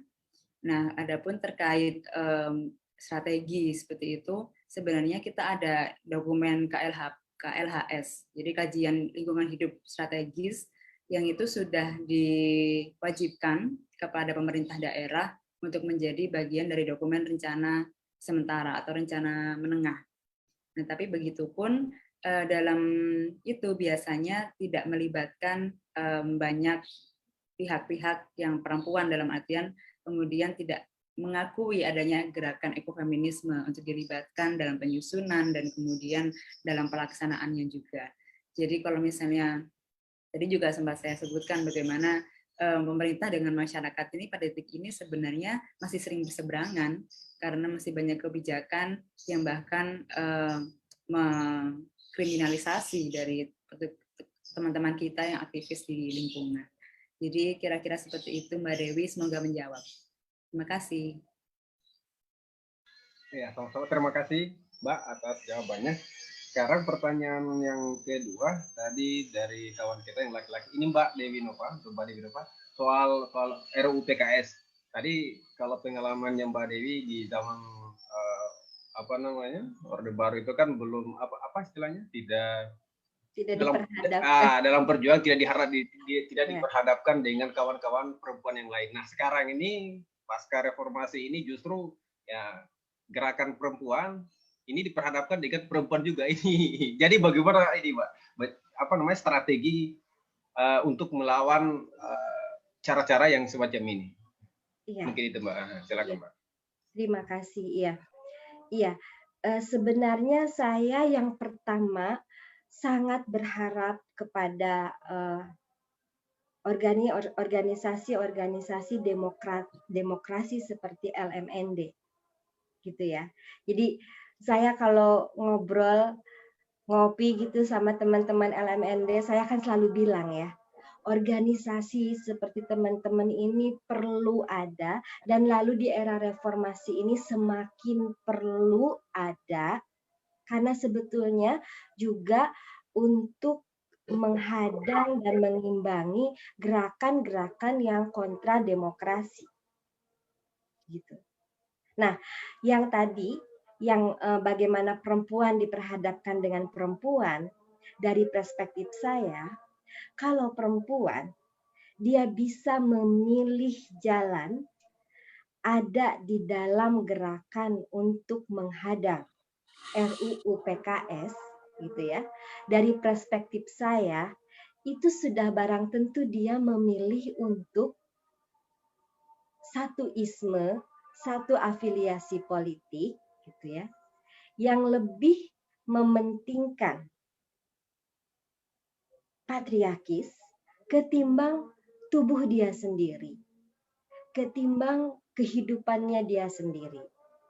Nah, melalui LMND dan organisasi demokrasi lainnya, juga organisasi-organisasi feminis baru yang sekarang anak-anak muda itu besar sebetulnya harapan saya supaya teman-teman bisa supaya tidak semakin banyak generasi perempuan baru yang kemudian dia sudah mah ya, sudah mah di dalam rumah, dia pekerjaannya lebih banyak dari laki-laki gitu kan. Lalu secara politiking teologinya ya atau penghayatannya beragama juga diarahkan untuk misalnya melawan hal-hal yang bersifat demokrasi dan menyelamatkan kehidupan. Baik kehidupan rahim perempuan ya maupun kehidupan rahim alam raya seperti yang tadi disampaikan oleh Mbak Dita dan para pemikir ekofeminis. Nah, saya berharap kajian-kajian seperti ini juga bisa kita saling meneguhkan akal budi kita, saling meneguhkan sikap praksis kita untuk kita semakin memulihkan demokrasi di alam reformasi ini dan juga supaya kita bisa hidup bersama dengan perempuan sebagaimana kita hidup bersama dengan alam ya, bukan karena mereka untuk diperalat, perempuan dan alam bukan alat untuk mencapai tujuan apapun gitu ya. Tapi memang kita sama-sama hadir dan integrate ya. Kita sama-sama hadir dalam bumi yang satu ini. Sehingga kalau di tingkat pribadi nih ya, ini curhat penting. Kalau di tingkat pribadi, kalau saya sedang diperhadapkan gitu ya, melihat pas aksi atau melihat di sosial media, sungguh perih lah ya saya sesama perempuan gitu. Tapi lalu saya segera sadar gitu ya, bahwa di balik karena saya persis pernah di forum juga saya ditunjuk-tunjuk gitu ya, kayak saya dimaki-maki oleh sesama perempuan gitu yang saya sedetik 2 detik darah naik ke kepala gitu kan ya. Tapi sebetulnya yang paling hancur adalah hati saya gitu kan ya. Darah bisa naik tapi hati hancur. Tapi lalu saya segera sadar bahwa enggak, yang saya bukan harus untuk menerima perhadap-hadapan ini gitu ya. Tapi kita harus bekerja lebih keras lagi ya.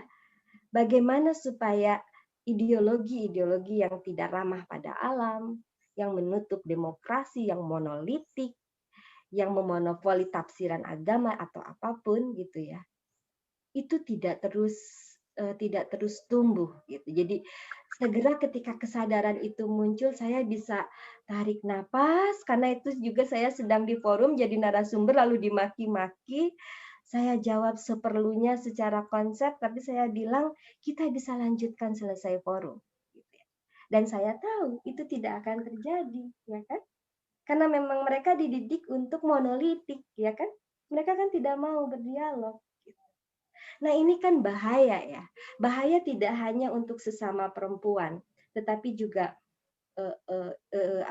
hidup kita bersama, baik sesama manusia, sebangsa, sedunia, maupun bersama dengan alam raya. Karena sih saya kalau saya amati cara berpikir yang sangat monolitik itu lebih dekat juga dengan cara berpikir eksploitatif terhadap alam raya. Ya sederhana aja, kalau mereka pada sesama manusia aja udah semudah itu meniadakan gitu ya, apalagi kepada hewan dan tanaman dan alam raya. Jadi Mas Emam dan kawan-kawan, saya berharap banyak kepada Mas Emam dan kawan-kawan di Liga Nasional ya. Karena coba deh kalau kita cek grup-grup mereka, jumlahnya itu puluhan ribu loh followernya itu. Jadi kita memang itu sebetulnya tantangan yang juga konkret kita hadapi saat ini ya. Di samping kita juga terus memberikan hati, pikiran untuk tadi amanat dari Mbak Dianita ya, bagaimana supaya emisi alam ini tidak semakin runtuh. Ya, makasih Mas Eman pertanyaannya.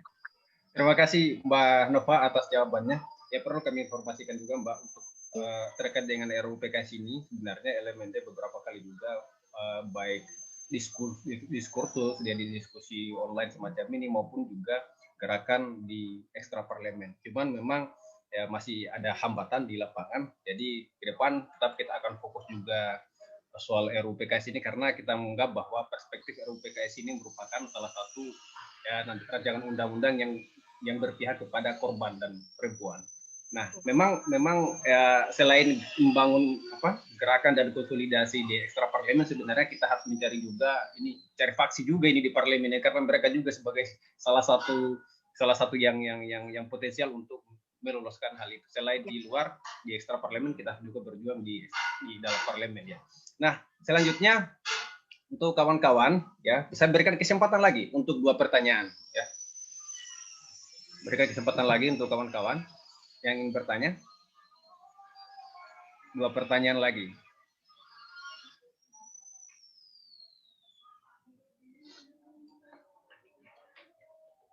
Ya, kawan-kawan, masih ada pertanyaan? Ya, kalau tidak ada pertanyaan lagi, ya maka selanjutnya saya berikan kesempatan kepada narasumber untuk closing statement ya. Yang pertama saya berikan kesempatan kepada Mbak Dianita dulu untuk memberikan closing statement-nya. Silakan Mbak. Terima kasih. Ya, untuk closing statement mungkin lebih kepada kesadaran mungkin ya.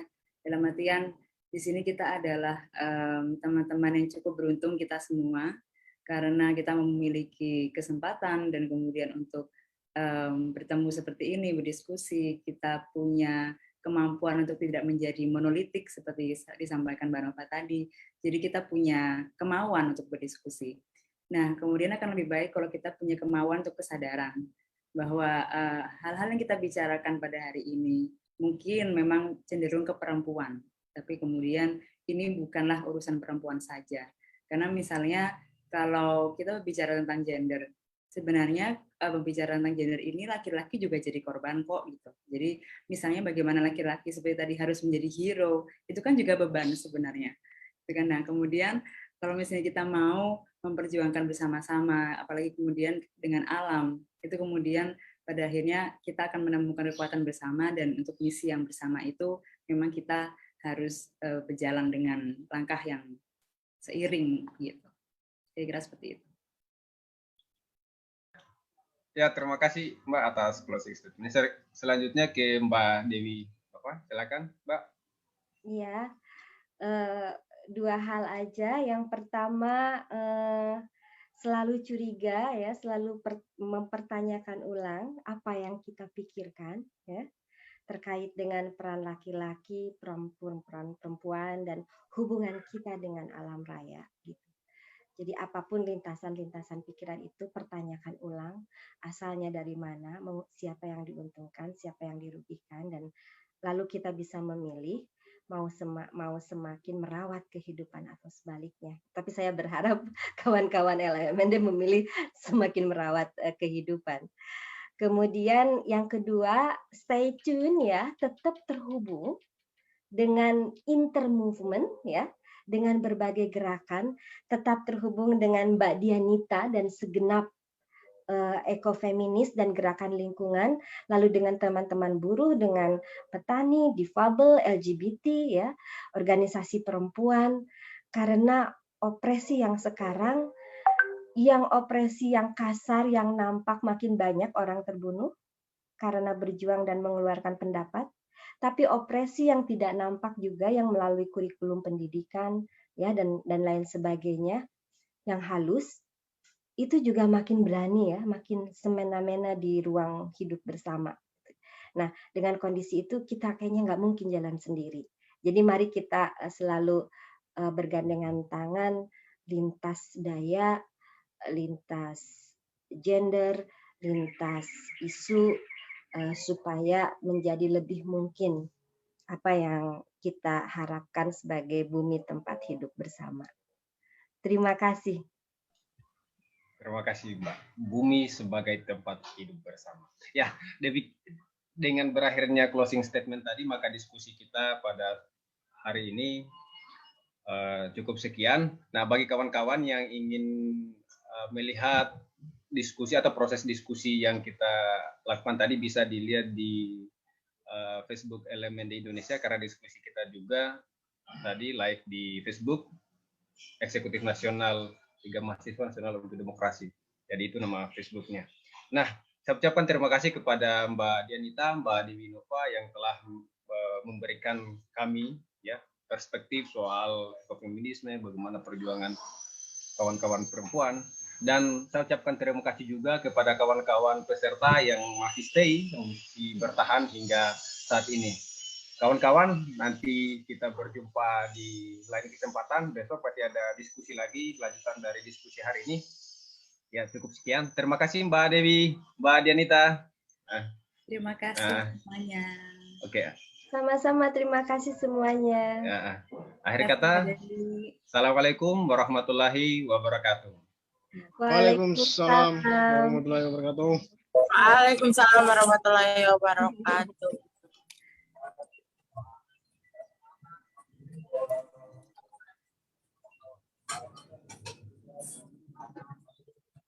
Bung Ando sesi foto dulu.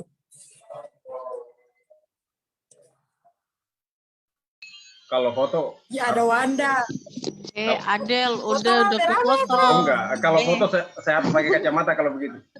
Udah difoto tadi, Dia pakai kacamata dulu Bung Ando. Tadi tuh kita Sabar. Bung Ando, kita foto habis tadi. Apa? Pokoknya baru masuk ulang. Ya, oke. Siap-siap nih, ku foto ya. 1, 2, 3. Nah. Oke. Terima kasih kawan-kawan ya. Besok kita lanjut diskusi lagi di jam yang sama. Ya, masih tetap soal ekofeminisme sih. Yang ini, tapi ini lebih mendalam lagi akan kita bahas, lebih lebih radikal lagi ya. Oke, kawan-kawan.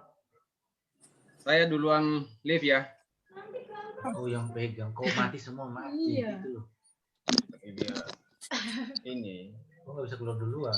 Kau keluar sama keluar. Satu Sandy di host. Nggak bisa. Nggak bisa. Sandy co-host. Oh, host dia kan? Iya. Kalau semua satu komando. Itu hostnya dari tadi tuh, Oh, berarti kirain saya sudah jadikan kau co-host. Host. Selamat berpuasa kawan-kawan. Tunggu mereka keluar dulu nih.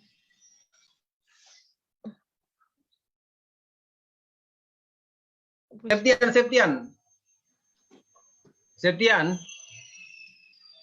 mana? Septian 4. Kenapa? Kau bikin apa itu? Kau kok on video baru tidak pakai baju. Maksudmu apa? Masa? Tadi baru bangun. Oh, ngarang dianya. Ada. Berarti cuma peserta. Enggak, tadi sebelumnya ada. Tian puasa. Ini udah keluar semua.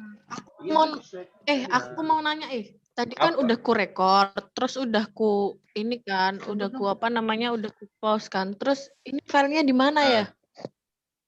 Terus? Filenya di mana? Ini kalian masih live loh. Kita nanti ngomong-ngomong begini, nggak tahu filenya. Ini kita juga ke live ini di Facebook. Gila kali. Oke lah. Baik.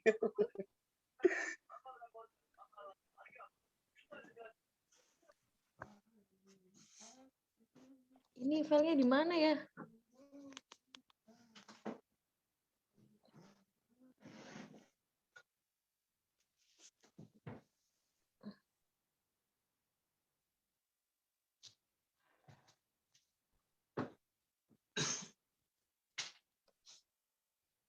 Oh, ini nih, udah. Aku izin live ya. Mau ini. Mana sih caranya nge-live?